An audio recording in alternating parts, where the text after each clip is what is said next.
Greetings on this fourth Sunday of Easter, and I would like to begin by reading the words from 1 John chapter 3 verses 16 through 24.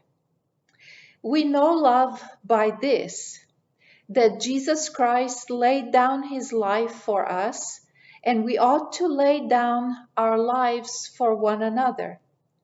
How does God's love abide in anyone who has the world's goods and sees a brother or sister in need and yet refuses to help? Little children, let us love, not in word or speech, but in truth and action. And by this we will know that we are from the truth and will reassure our hearts before him whenever our hearts condemn us. For God is greater than our hearts, and he knows everything. Beloved, if our hearts do not condemn us, we have boldness before God, and we receive from him whatever we ask, because we obey his commandments and do what pleases him. And this is his commandment, that we should believe in the name of his Son, Jesus Christ, and love one another just as he has commanded us. All who obey his commandments abide in him, and he abides in them. And by this we know that he abides in us, by the Spirit that he has given us. And now, a reading from the Gospel of John, chapter 10, verse 11 through 18. Jesus said, I am the good shepherd. The good shepherd lays down his life for the sheep. The hired hand, who is not the shepherd and does not own the sheep, sees the wolf coming and leaves the sheep and runs away, and the wolf snatches them and scatters them. The hired hand runs away because a hired hand does not care for the sheep. I am the good shepherd. I know my own, and my own know me, just as the Father knows me, and I know the Father. And I lay down my life for the sheep. I have other sheep that do not belong to this fold. I must bring them also, and they will listen to my voice. So there will be one flock, one shepherd. For this reason the Father loves me, because I lay down my life in order to take it up again. No one takes it from me, but I lay it down on my own accord. I have power to lay it down, and I have power to take it up again. I have received this command from my Father. The Gospel of the Lord. Praise to you, O Christ. I wonder how many Trekkies are watching this sermon today. Remember the old Star Trek series? So many of the episodes lend themselves to serious theological discussion and ponderings about faith. It would be so much fun to watch and discuss these together, because there are so many ethical dilemmas in the stories that connect into our time. Well, here is at least a little snippet of a pondering that goes along with our Bible readings today. In the second Star Trek movie, that's called The Wrath of Khan, released in 1982, Christological references really abound. The crew is faced with certain death from Khan, their enemy, as Enterprise's nuclear reactor begins to leak and must be repaired in order that they can escape. So Spock enters the room where the reactor is and repairs it, sacrificing himself for the life of the crew. As he is dying, he says to Kirk, "The needs of the many outweigh the needs of the few or the one." And then he recites a line from The Tale of Two Cities by Charles Dickens, which Kirk has been reading. And he says, "It is a far, far better thing I do today than I have ever done before." Spock is buried with honors as the bagpipes play Amazing Grace, in a capsule that is sent to a planet that is this newly born paradise, where the so-called Genesis project has just been detonated, bringing life where none was before. So there is hope in this death. Today is Good Shepherd Sunday, when we remember the identity of our risen Lord as our shepherd who lays down his life for his sheep. In his eyes and in the eyes of God, the needs of many, of all of us, outweigh the needs of the few or the one. This one. The one gave his life on the cross so we would not be captive to death. In 1 John, we hear this meditation on Christ, our shepherd. As he laid down his life for us, we ought to lay down our lives for one another. Led by his example of love, we confront the ethical question: how does God's love abide or live in anyone who has the world's goods and sees a brother or sister in need and refuses to help? The answer to that question is very real and practical. Let us love, not in word and speech, but in truth and action.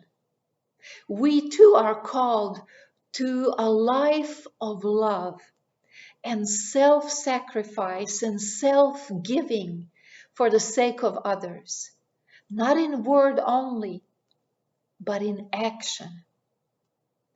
Often, love is all words, but there are times when it is all action. In the wintry gales of Norfolk, a young boy was out walking the dog with his brother and sister. They were walking in the woods when, to his horror, the boy noticed a huge tree about to topple onto his brother. Screaming a warning, the boy rushed over to his brother and thrust him out of the way.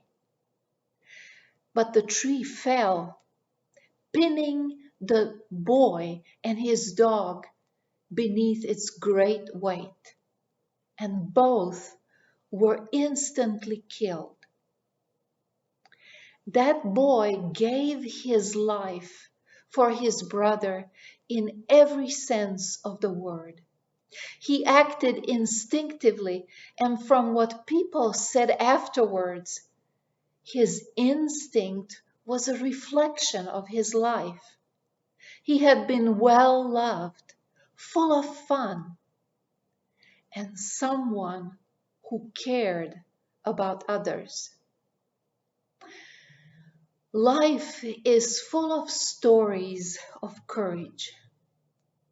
Stories of people who give their lives for others, and often who give lives for complete strangers. Here is one story that you may remember. In that wonderful film, Pay It Forward, Trevor, a seventh grader, responds to the call of his social studies teacher to come up with a plan to change the world and act on it. Turning paybacks upside down, he devises the idea of paying it forward, where you seek to find three people who need some help in a really big way and requiring some kind of sacrifice. One helps these three with the understanding that if they are helped, they will pay it forward to three more people. His plan works in wonderful ways, resulting in the end in the tragic death of Trevor, who sacrifices his life for another child. His compassionate heart is memorialized at the end in this long line of cars coming to his house, people who have been touched by his sacrifice, who never knew him, but have experienced his compassion in their lives through someone else.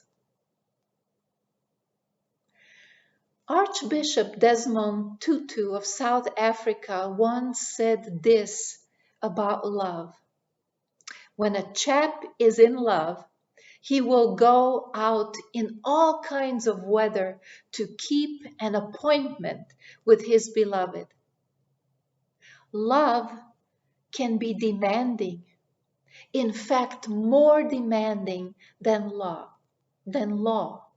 It has its own imperatives. Think of a mother sitting by the bedside of a sick child through the night, impelled only by love. Nothing is too much trouble for love. Jesus makes it clear as he draws near the cross that his motivation is love. He is choosing to make this sacrifice. He's choosing to be faithful to what God has put before him. The famous author Leo Tolstoy once said, "The only certain happiness in life is to live for others." I'm sure you have experienced this. It is when we see the world with a larger level than just self. It is when we become concerned with others that we find the depth of God's love for our own lives. Today I told many stories, and there are so many more. Life abounds with stories of the shepherd who lays down his life for others. And through all these stories, we truly see Christ among us and around us, comforting, strengthening, sacrificing. And then one last story. Anne Lamott told the story of an 8-year-old boy whose sister was dying of leukemia and was in need of a life-saving blood transfusion. And the boy was the perfect donor, and the doctors asked if he would give a pint of blood to save his little sister's life. As they put him on the gurney and connected him to the IVs, the boy asked the doctor, "How soon until I start to die?" Out of love for his sister, the boy was willing to lay down his own life. There are many days in our life too, in yours and mine, when we realize that the needs of the many outweigh the needs of the few or the one. Survival needs, justice needs, and sometimes we will be called to be the one to give, the one to sacrifice. Sometimes the voice will call for us to love, not in word alone, but in daring action. May we be ready when that call comes. Amen.